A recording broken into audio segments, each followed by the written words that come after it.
Welcome to the Results Dog Training Enrichment Centre, where we are introducing the Complete Easy Walking System, or CEWS, CEWS. There are several components to the system, and we will go through them in order from the human to the dog. We start off with the pouch belt, and this pouch belt has a couple of zipper pockets, great for carrying things, and it comes in blue and red. It houses the Italian carabiner, which then carries the Italian hitch, where the 4-meter lead is attached to. It has a secondary carabiner where you can put your handle of your lead into for hands-free walking, or for greater resistance, you would put your lead through there as well. We'll go through that later. It also has a black belt with a secondary carabiner. This is mainly for indoor training in the home, so that we can teach our dogs certain cues such as stop and turn, etc. We won't be using the black carabiner and the black belt just yet, so we'll put that aside for now. The long lead is then attached to the carabiner and the other end to the dog's connector lead. And the connector lead is connected to 2 points of contact, one on the back and one on the front. And it's a nice, easy, light lead for the dog to wear, so it's very, very easy and comfortable. To attach the Italian hitch to the carabiner at the handle end, you locate the handle end about 1 meter up. You put a fold. You push the fold up towards the hand. Make sure that the strands are separated. Find the handle, push it through, up to your hand, and pop it over your wrist. Fantastic. Attaching the Italian hitch. It's quite easy. All we do is we make a fold about 1 meter away from the dog end. Then we push that fold downwards towards the dog. Make sure that the strands are separated. Pick up the dog clip and drop it through the hole. Then attach that to the dog.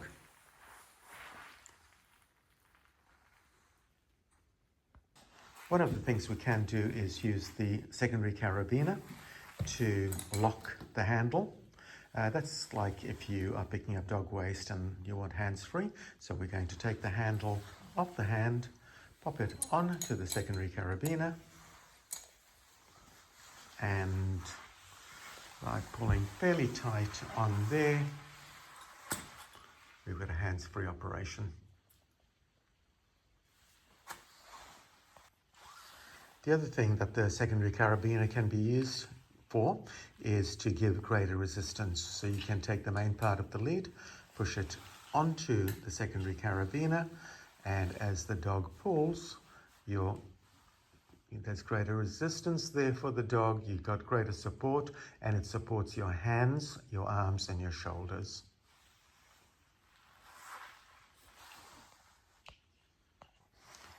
If we use the figure of 8, this has got to be the final shape that we end up with. So let's start from the beginning. Let's pull it all the way out. Okay. Locate the handle. Push it up towards the body, under the little neck, back through the hole, and grab it by the hand. And here we will use, this is the dog pulling, and this is the human pulling back. And that's a figure of 8.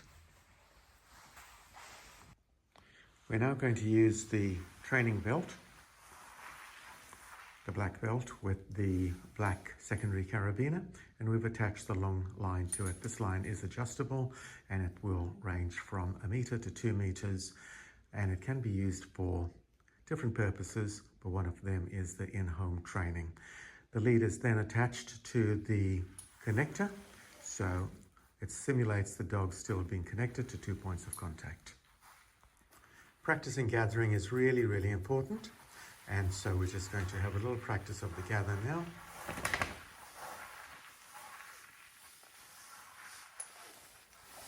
And this gather is just a layover, so there's no loops. And so if the dog was to pull for any reason, it'll just slide through the hand without causing any damage. So we're going to try one more gather.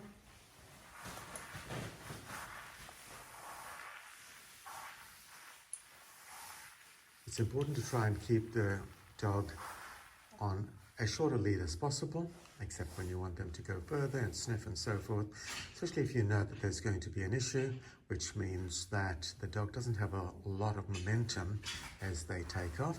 And the dog's going to take off now. But you can stop the dog anytime you like by putting the handbrake on.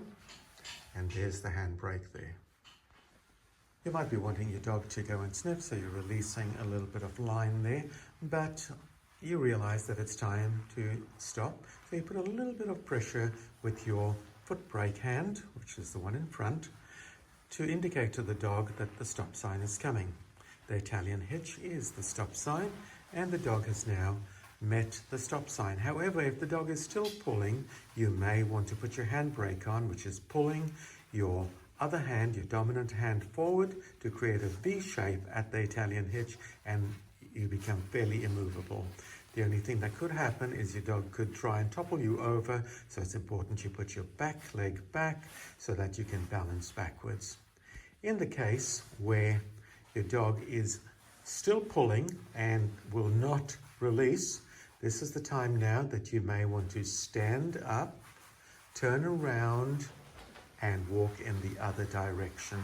As you stand up and walk in the other direction, what actually happens is your dog has come off balance because you're not providing the tug of war for your dog anymore, but you've stood up, you've turned around, and you've walked in the other direction. Star, you were so good. You did such a good job, and you did too, Kiki. Come on, this way. There we go. Good boy. Good boy.